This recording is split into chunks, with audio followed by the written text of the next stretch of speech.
Hello, Romantics. I'm Sarah Gomez, author, romance lover, and host.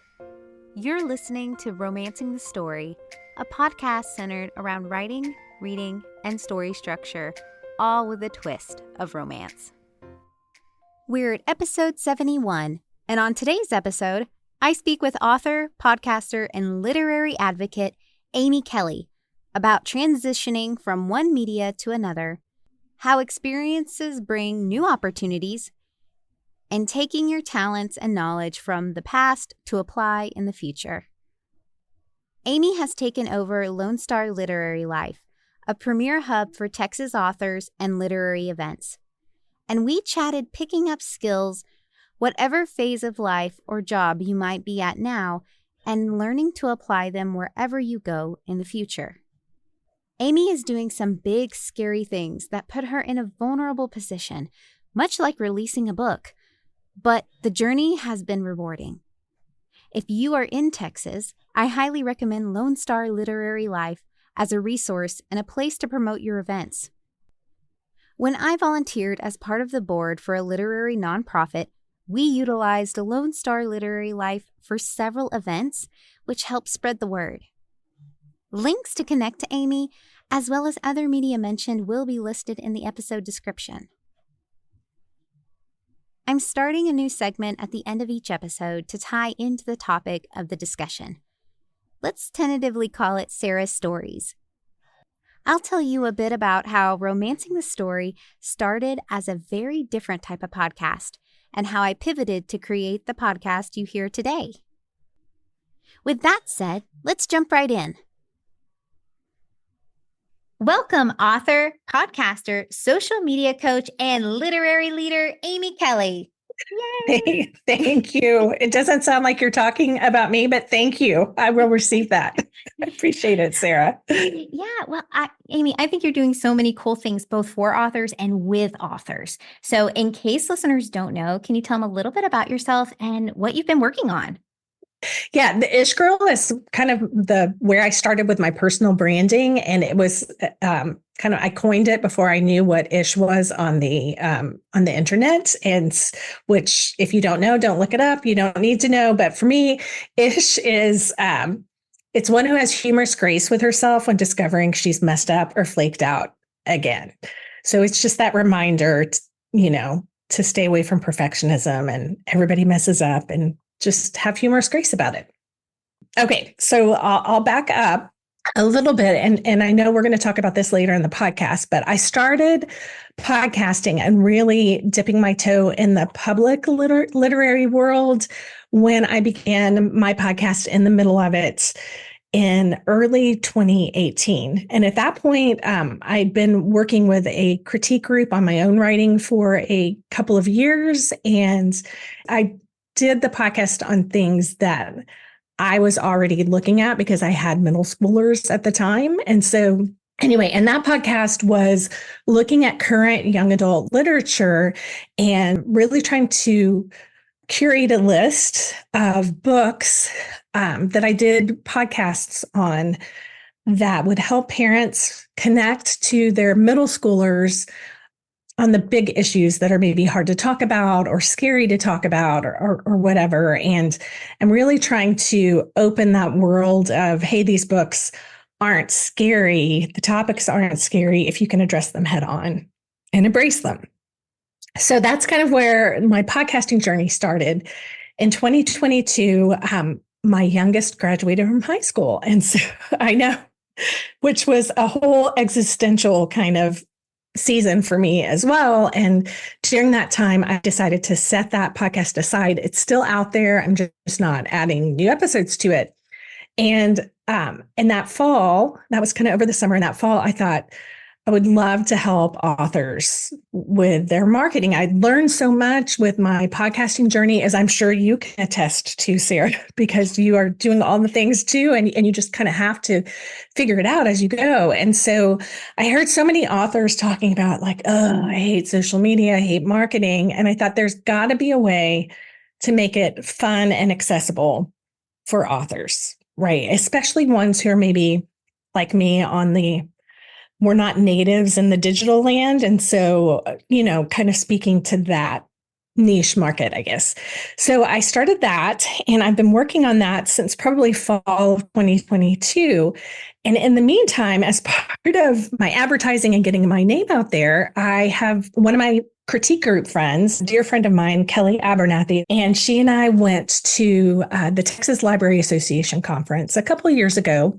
And while we were there, I met Christine Hall, who at that time was the owner of Lone Star Literary Life, and got to be friends with her. We have a lot in common.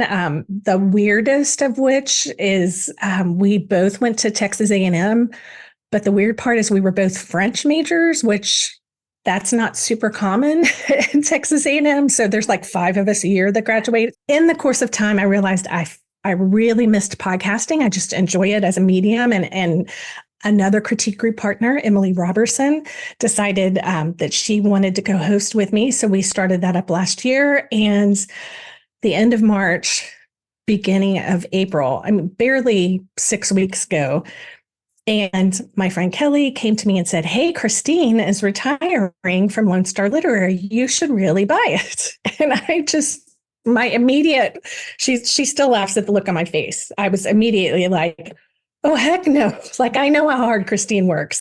Needless to say, I promised my friend I would sit down with Christine, which I did. And things just unfolded so organically, I would say, that it just rolled, all of my stuff just kind of rolled into this moment. I feel like all the things that I've done previously, not just the things I've described, but some of my other jobs and experiences in the past, it all leads straight to Lone Star Literary. And so right now I'm in the process of learning their processes, whatever.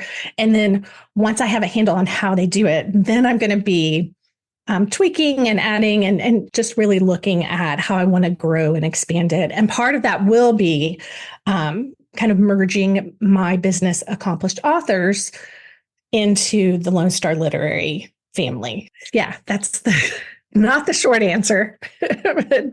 Yeah, I think that's the closest like Cliff Notes version. Yeah, right. So yes, as you can imagine, it has been a roller coaster. So, well, yeah. And I know that we've kind of, like we were kind of talking just a minute ago, like earlier before we kicked off the podcast, that we kind of seen each other in kind of the stratosphere, I think, of the writing community. And like I said, yeah, and you wear like so many hats. I know I've seen you like you were just talking about the Time to Write podcast, which is awesome. Such an awesome resource for authors. I've listened to it. It is amazing. Like I've seen your Accomplished Authors, you're a social media coach. And now you're taking on the Lone Star Literary Life. And, you have like so many things going on. And it's specifically tailored towards like the writing community. Like, did you always envision yourself like being in the writing community, like this invested into the writing community? Honestly, I did not. This is one of those things, which I think you will understand, is more than I could have asked for or imagined.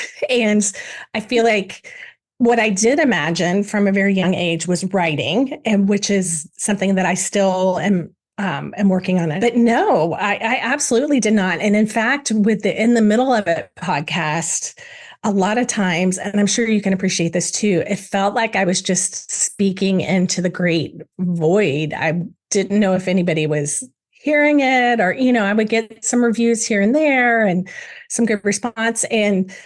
But it's always been about the books. It's always been about the reading and the stories. And so, no, I had no expectation or vision of this at all.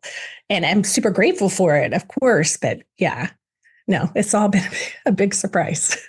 And that's always something I've found, like I've mentioned this on the podcast before, is that it's like all these things that like kind of not really failure to start, but like they were much smaller than you envisioned them, or they were different than you envisioned them, kind of led all up to like something much bigger than you could have ever anticipated.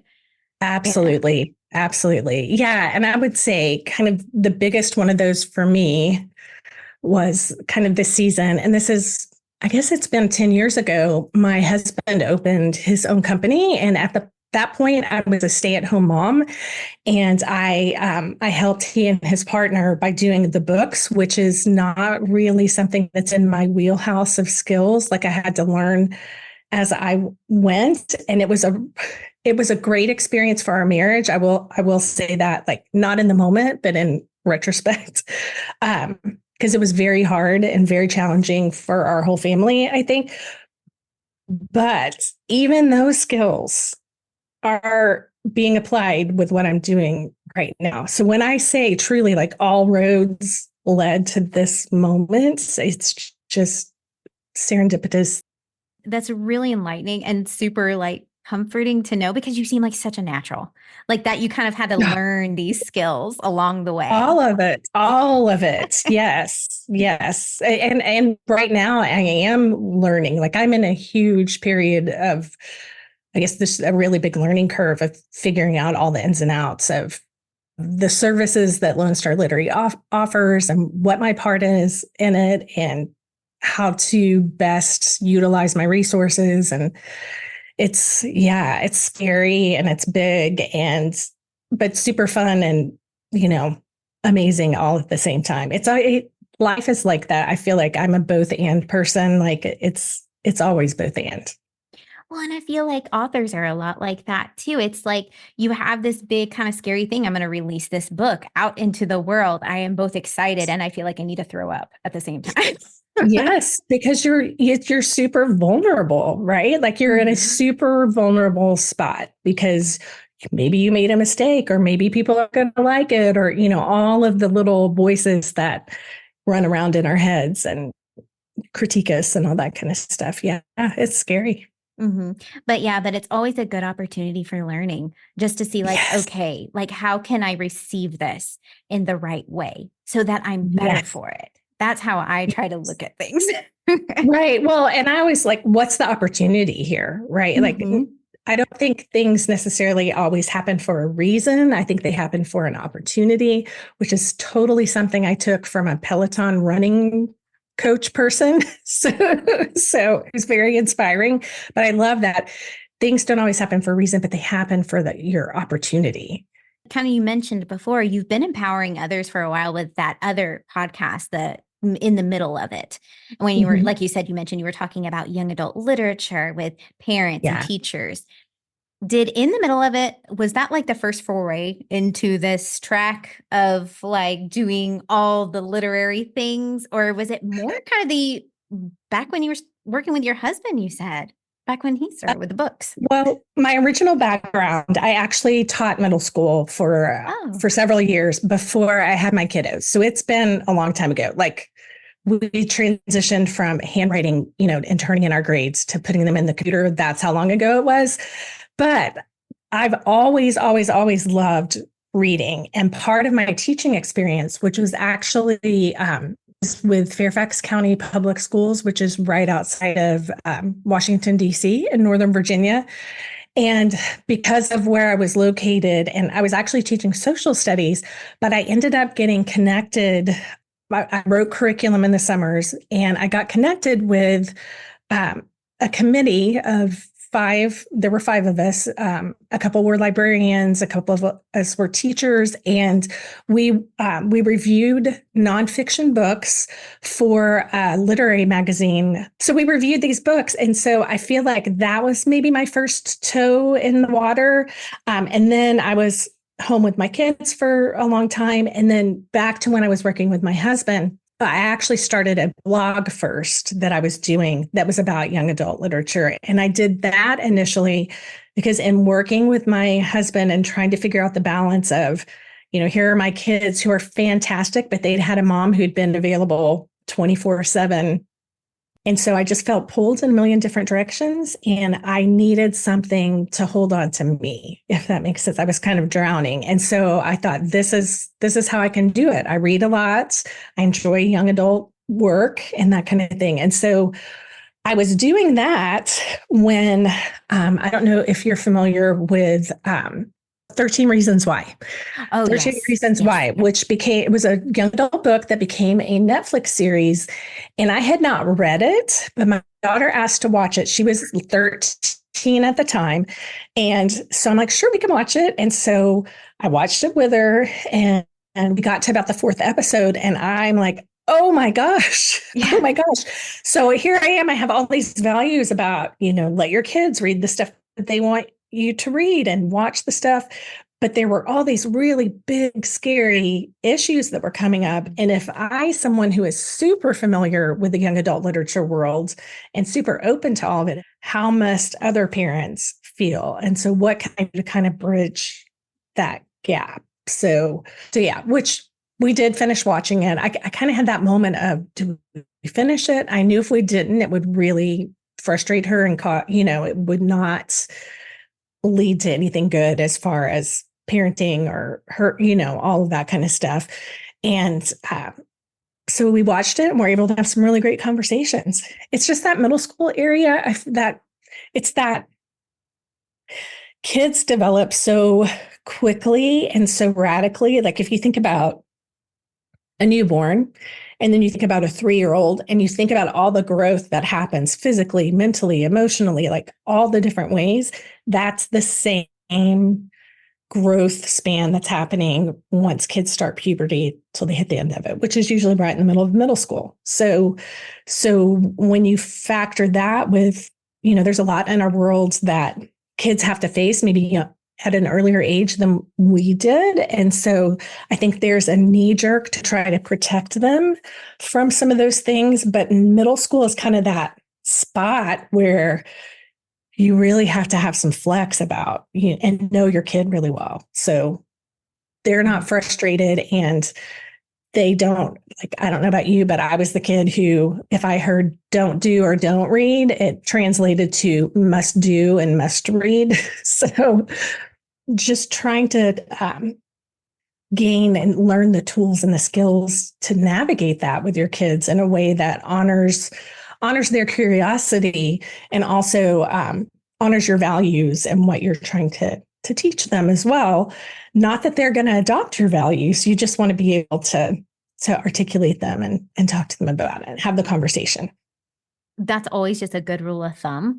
But like, it's one of those things that just the curiosity. And like, I almost kind of envy her because in some ways I'm just like, God, I remember, like, I have curiosity, but she gets so curious and then she's got to find an answer. And I'm just like, man, I need to start like channeling that energy, like for real. Like I just like kind of give up halfway through as an adult. For real. Yeah. Like, I don't even need that. I often said, especially about my daughter, that she was the grown up in our relationship. That's a good life lessons, I think, is just to be flexible, because I think we are married so hard to these ideas of how things should be that sometimes we don't like allow, kind of like you said, like all roads led to like the Lone Star literary life. You don't allow that flexibility for those things to happen. To emerge. Yeah. Yeah, for sure. And I found too, the most helpful thing for me with my kids is remembering to, rather than make proclamations, to ask questions instead, like figuring out how to ask really good, open-ended questions. If nothing else, like that, if I had to choose one thing out of all the stuff I ever talked about in my 150 plus episodes, it would be that, like asking good questions. Yeah. Yeah, that's something we know as podcasters for sure. Like if you ask good questions, you can get really good answers. Yes. Like I was always told, and this was actually something to do with my retail days. So I actually took that, like you said, all roads lead like to where you are now. So, and I always remembered they said, don't ask yes or no questions. Now I still do occasionally, but that's to get me to as a kind of a launch off point of something else, of another point. So, but they said, always ask open-ended questions, like you said. Yes. I know you recently, like you kind of mentioned, took over Lone Star Literary Life. Yay, congrats. I know it's a lot. It is. But so fun and great people. And it is, in case listeners aren't familiar, it's an organization dedicated to supporting a comprehensive resource for the literary scene in Texas specifically. So it's a big state. If you happen to be in Texas or want to come visit, you might want to check it out. As far as like, it has everything from like events, like writing groups on there, reviews, just amazing content, just all in one kind of go. How did the idea of taking over Lone Star Literary Life come to fruition? And you kind of mentioned that you'd met Christine Hall. Yes. So that happened a couple of years ago. And I've had lunch, we've stayed in contact for a couple of years. But my good friend, like I mentioned, Kelly Abernathy, had her second middle grade young adult novel come out earlier this year. And one of the services that Lone Star Literary Life offers is blog tours. So there is like a stable of close to 30 book bloggers who will work with Lone Star. And so, for instance, my friend Kelly, worked with them, and she probably had 20 some odd bloggers, like some of them reviewed her book, some of them featured special things like a book trailer or a character interview or things like that on their blog sites. But the value for Kelly, I know, and for other authors as well, I mean, there's lots of value, I think, to it.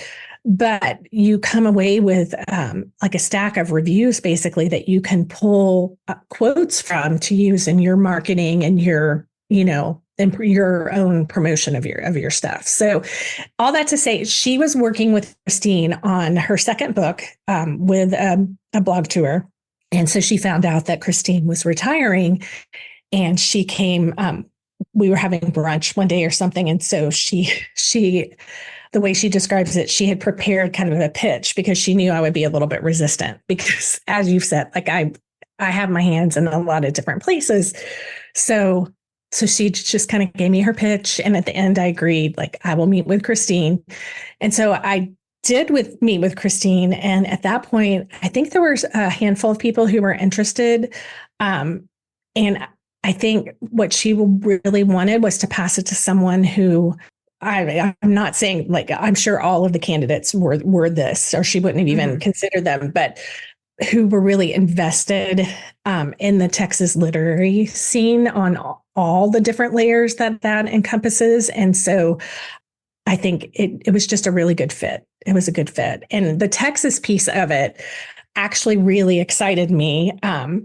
I know just from some genealogy work that my family did, like I'm a 6th generation Texan. I'm deeply rooted here and have family all over the state and love it dearly. And so that was a fit. And then, of course, the reading and the books and all that, and the getting to meet amazing people, like getting to do this interview with you.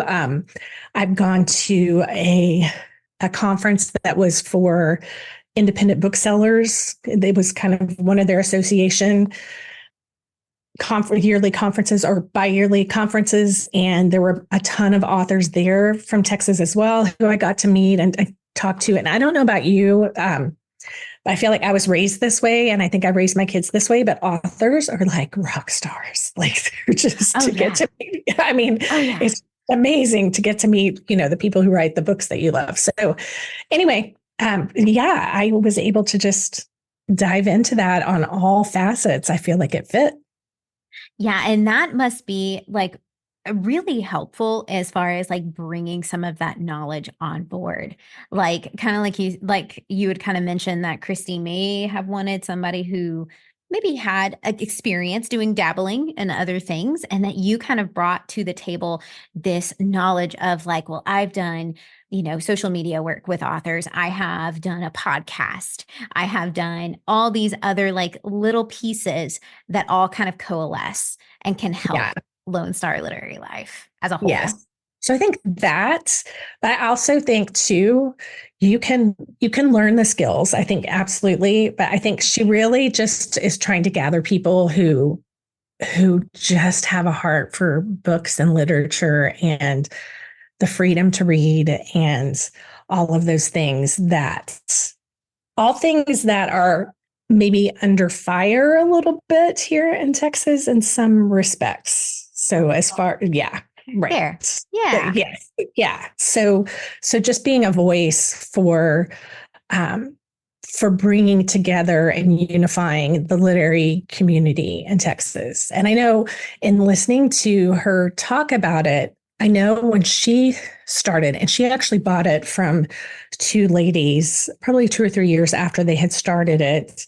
And her goal was to just really have a hub because all of this great stuff is happening around the state, but there's not one place where it can all be. There's not like a hub, basically. And that's kind of how I've always known Lone Star Literary Life. I knew it. I knew about the events. It kind of like consolidated all the events going around Texas. And I remember like the newsletter too was the big thing. I remember hearing about the newsletter and then like, oh my gosh, you've made it if your event makes it onto Lone Star Literary Life. Like that was kind of our gauge for like when I was doing WordFest and worked with our team and Tex, who's also yes, Tex Thompson, who I love. Yes. Sure. Well, just so everyone knows, your listeners know, pretty much we like if you sent us your event, we'll put it in there. Like that, I think that I'm still learning all the parameters around that, but send it to us. I think like events@lonestarliterary.com if anybody wants to email what their thing is. So yeah. Yeah, and I can't recommend it highly enough because we did that for several of our events when we had like WordFest, and whenever we had brought in Kate Forsyth, who is an Australian author, for a big event, and then it seemed a lot of people said they had learned about it through Lone Star Literary Life. So that's it was amazing. So it is. If anyone has like an event like that, just yes, if you're having an event in Texas, definitely try to submit it and see because it'll help for sure. Yes. I hope so. Yes, that's the goal. That's the goal. And we promo it not just through our website and the newsletter that we send out weekly, but I also we do weekly posts. So I'll do a post that covers Monday through Thursday, and then a post that covers the weekend as well of all the events that are going on. So. Well, and you kind of mentioned it earlier because you said Christine had kind of taken it over from a couple of other ladies, and then she had this envision of the hub. Well, now that it has a hub, it's like this amazing bookish resources for like readers, writers, publishers, etc. Like now that you have the reins, how do you kind of envision the next chapter, or is that kind of something you're trying to feel out and see what you want to do going forward? So I definitely have some ideas of things that I want to add to it as well. I think, like I mentioned before, I really want to get a handle on how things are done behind the scenes and what that looks like. And I've had my critique group again has been a great resource for me because there's some collective business knowledge with amongst everybody as well. And so I've had some really great sounding boards. I really didn't want to walk in and just start changing things because I don't know what I don't know. So really I thought it would be wise to, get a full wrap my arms around everything. Now, having said that, I think I definitely am going to be adding a podcast component because of course, so I have to do that. In fact, I haven't set any of it up yet, but I have recorded an interview with at least one author so far, just because the timing worked out. So I'm definitely going to add that. And then I have a couple of other ideas. I'm going to take some of the courses that I've been preparing that I haven't released yet from my accomplished authors business, and I'm going to be merging them into the Lone Star Literary business as well. So I'll use that as basically a vehicle to promote and offer. The first workshop basically will, which is a digital one, you purchase it and can go through it at your leisure, but it's called What to Post on Your Author Social Media and What Not to Post on Your Author Social Media. So just kind of walking you through the beginning of really creating your author brand and your content pillars and things like that. So anyway, so that'll be going out soon. And then the podcast. And then I have a couple of other ideas, but we'll see where it goes. Again, I don't want to make any changes until I know how to do the stuff that's already there. So. No, that is a fantastic idea. Like I always encourage people, like whether you are an author, you are a content creator of any sort, is like to see what works first Sometimes it's just like spaghetti against a wall. You kind of see what's sticking and what's going to actually work first and then grow from there. Oh my gosh. The beginning, I tell people all the time, please don't listen to the first like 3 or 4 episodes of the podcast. It is so bad. It is so bad, but I find my footing. I do find my footing a little later because I was like, oh my gosh, it didn't sound great, but this is what worked. I don't know if you're a Brene Brown fan at all. Is she someone that she's a Texas author as well. And she has a couple of podcasts, but she calls the beginning of things, and this is a little vulgar, but I will share, like FFTs, like effing first times. And so it's that whole idea of like the first time you do something is just awful and hard and awkward and all the things. So I'm in that season right now. And I know you and I were talking about it earlier, but I mean, this is literally right now when we're recording, I'm at the beginning of my second week at the helm. And so the first week I had COVID and I had to still welcome to being an entrepreneur with people who depend on you, because there's no being sick. You just have to roll through. So there were definitely some mishaps, but that's okay. I made it through the first week and I'm well now, thank goodness. And, you just roll on and you have grace with yourself. So exactly. And that's like for anybody. And especially if you're like a writer, an author, a reader, just because sometimes you miss a deadline, give yourself a little grace sometimes, because, we are so hard on ourselves. I know. Yes.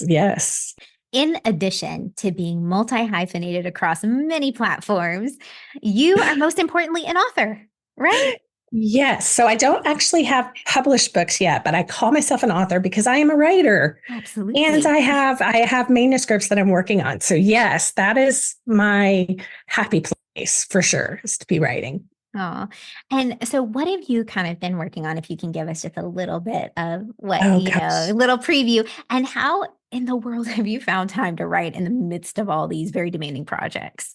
Right. So I will say I'll start at the end of that question first. I'm definitely a person who the more I have to do, the more I get done, if that makes sense. So if I have like an expansive amount of time, I have ADHD, and so I'm very prone to kind of be all over the place, but having deadlines, like external deadlines, is very helpful for keeping me focused. And especially if it's a situation where I feel like I have to fight to get my writing in, like I do much better with that kind of dynamic, I guess. So I did not get a lot of writing done last week. However, in the grand scheme of things and kind of in the schedule that I have planned out in my mind, there are definitely times that I have set aside to get my writing done. So that's that part. The project that I'm working on, I'm so excited about. It is a romance series. So originally what I was writing would be more like young adult, magical realism / speculative fiction. And so I have a completed manuscript with that I've been kind of reworking. But I decided, I felt like I was beating my head against the wall with those rewrites and revisions. And so I thought, you know what can I write that would be just really fun and enjoyable for me right now? And so the Greenfirth Girls were born, and that is a series. It's going to be 6 sisters in a small Texas town, and each sister will have their own book. And the town I set like geographically in the middle of kind of the DFW, San Antonio, Austin, Houston area. Like I literally mapped it out. And my husband and I took a trip last summer down to the coast, and we drove through, like right through the little area that's going to be called Holmes, Texas. Yeah, so I'm working on the first book and I have it all plotted out. Like I have all of the 6 books, and possibly I have the idea for maybe like a 7th novella that will go along with it. And I have the sisters and their love interest and the tropes that I'm going to use. And kind of there's a bigger plot that threads through all 6 books. And so, yeah, I'm having a lot of fun with it. It's been fun. That's so exciting too, because it's a one thing when you're on like one side of it, like more the business side, but to be on the creative side is always just so much fun. Every time I get back into my writing, I'm just like, why did I ever leave? It's amazing. Yes. It just fills your soul. For me, it fills my soul. It's Yes. that happy place. Yeah. Absolutely. And sometimes you can't rush those things. I know that sometimes there's like the trend of like get things out really like now, fast, fast, fast. But then there's a point too where just like, listen, I need time for this to marinate and I'm just trying to make sure I get it right because I want this to be really good for me. Yes. And you know what? It's funny you say that because Emily Robertson, who co-hosts the Time to Write podcast with me, Mhm. we actually talk about that a lot. It's so easy as writers to not count that marination time or the sitting and looking out the window and thinking through and imagining as a part of your writing, but it absolutely is. Like that is writing. Now you still have to get your words on the page, but that counts. Like that thinking and really is part of it. Yeah, we can't discount like all those like kind of daydreams or the what ifs or like just kind of staring off into space and thinking about like, what does this, music or scene evoke in me and what does it make me Yes. think about, So Mhm. never can we discount that. And that's actually part of the reason I want to ask you kind of the next question is because Okay. I had actually listened to you and Emily on the Time to Write podcast. Okay. Okay. Yeah, and you guys, Fun. it was great. Highly recommend for anyone who's like Thank a you. writer as well. Yes. And one thing that you guys had talked about, you two ladies had talked about was like having the toxic positivity. I love to think that I'm kind of I've mastered the pivot. Yes. And that's something, and sometimes it's important to remember that pivoting isn't a failure. You were just saying that it's just another opportunity. So Yes. since you've invested in diverse forms of like media, how do you decide when to pivot to a new project? Like having like maybe even sidestepping that like toxic positivity and saying like maybe this isn't working, let's try something different. Yeah. Okay. So that is a really great question, particularly for me, because again, going back to the ADHD thing, like I'm definitely someone, and I don't know, are you familiar with the Enneagram stuff? Am I? Yes. Yeah. Okay. All right. So I'm a 7 on the Enneagram, which means one of my characteristics I feel like is it's easy to like flip to the next new thing and not finish up the last thing that you were doing. So I think for me, it's actually harder to like stay in my lane and complete things than going to the next new thing. So I've really had to figure out and showing up the way that I would like to show up as a grown up to be able to figure out there are times when it is okay to walk away. Like I was talking about a few minutes ago with the beating my head against the wall with young adult book that I have written and just kind of setting it to the side. So I think for me, a lot of times it's not walking away for good. It's just kind of putting it up on a putting things up on a shelf. But as far as pivoting to the next thing, a lot of times those transitions, and I don't know if this is a helpful answer to your audience or not, but a lot of times they're just really painful moments of growth and change, if that makes sense. So, like this summer when I stopped doing in the middle of it, that was it was very difficult because at that point, I was building up a business alongside it. I was wanting to do not so much coaching, but more like parenting classes. And I had actually for 2 years at a local church been teaching, it was a mothers of teens class. So I was really invested in it, but I was just very burnt out and it just didn't feel like it fit. I wasn't comfortable. It felt like an itchy layer of skin, I guess is the best way to put it. And so, and quite honestly, I hit a health crisis and had to take off a good 6 weeks or so, and then just decided, you know what, like it's okay. I'm just going to let it be, let it still be out there, but just not continue it with that particular project. Well, I don't know that I have a process on how to do it. I think I tried to do a lot of just really listening to that inner, still, quiet voice that comes out when I journal or when I pray or, just getting really quiet and listening to myself. I think there's a lot to be said for that. Like, as far as like knowing ourselves well enough to say, okay, let me look at this with a critical eye. Do I feel like this is really working? Like taking all things aside and saying, like, do I really feel like this is the best track, or should I try to move on to something else for now? And that's how I kind of look at it, as well as I kind of put a pin in it and say, like, maybe this isn't forever. Maybe I walk away from it for a little bit and then come back to it. Like, I've had to do that multiple times with the podcast, just because my life kind of got upended with different things. But yeah, I think it's exactly what you're saying. Like, you just make sure you're comfortable in your own skin. And I think for me too, really being self-aware about the places where I'm prone to maybe make a decision that's not the best because of my patterns of avoiding or moving on to the next thing too quickly. So I really do try to give it some thought. Like, am I trying to avoid this, or is this really a moment to pivot to something else? And you know what? My husband gave me some of the best advice. I don't even know where he heard it or if he just thought of it, but I love him for it, because it's something I say to the kiddo. It's something I try to think of all the time. If you want to make a decision, sleep on it.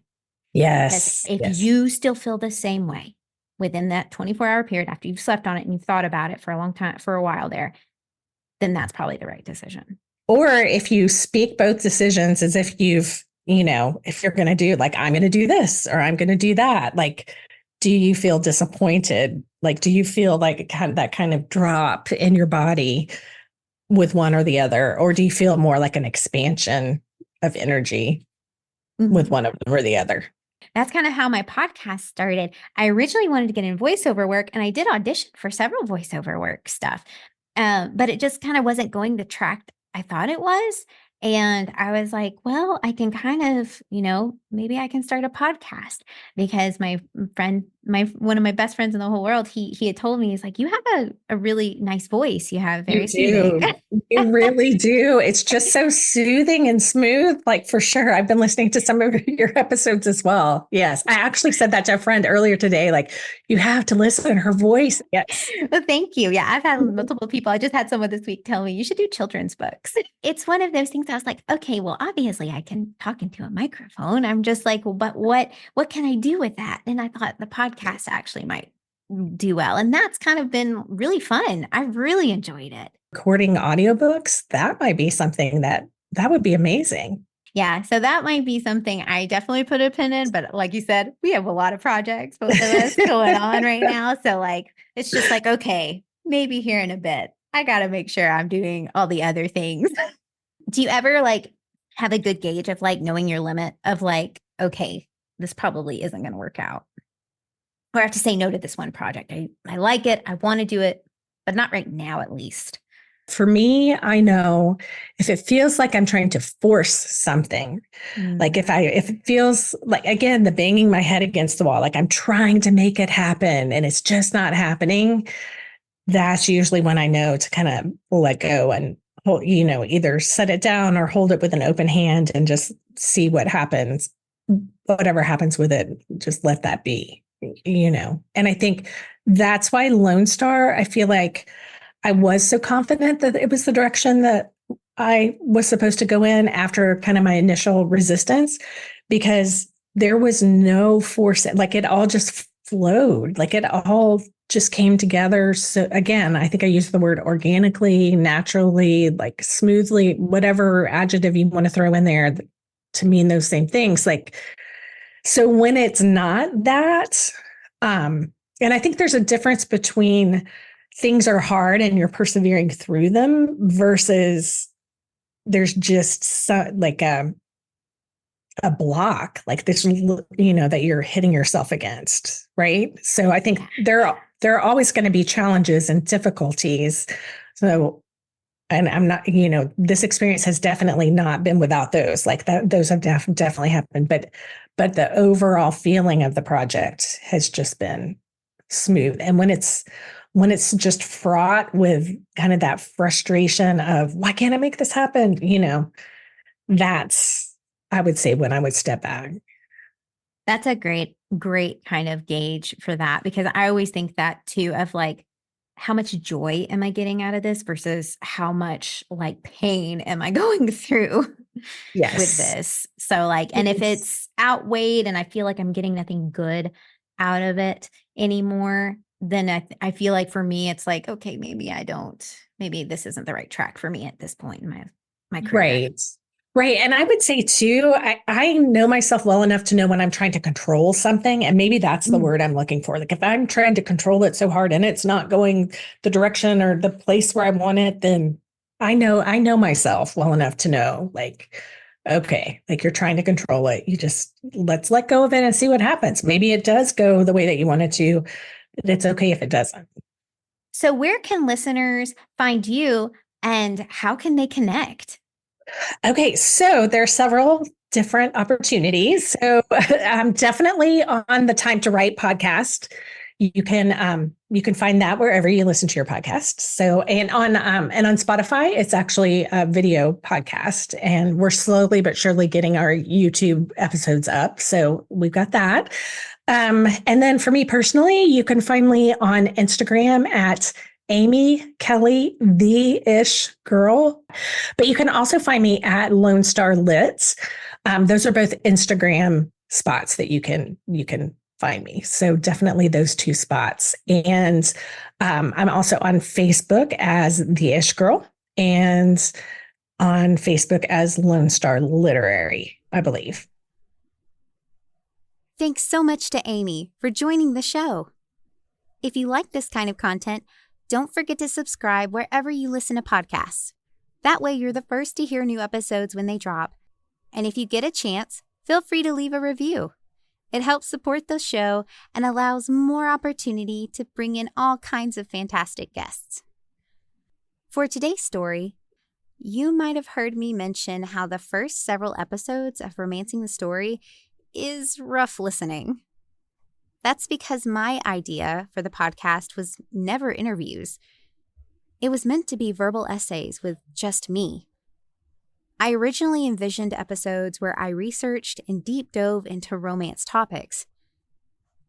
That's when I learned I'm not that good of a solo speaker, even with a script.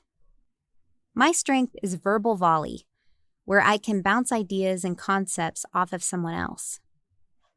Plus, I'm humble enough to know that I can't be an expert at everything, so I don't feel comfortable speaking to all topics.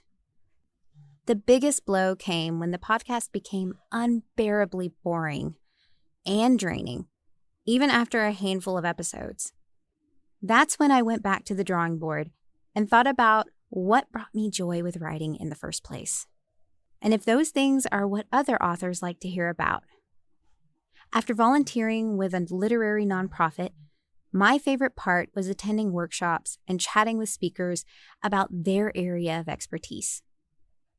I figured using connections from the nonprofit allowed me access to one-on-one interviews with experts where I could really explore niche writing topics that fascinated me. And voila! Romancing the Story morphed into the format you hear today. Pretty nice lesson in pivoting an idea to leverage your strength and utilize resources. There's also a link to the YouTube channel in the description if you'd like to see the interviews with some of the guests and see them show off their lovely books. As always, stay safe, be well, and keep writing. Bye!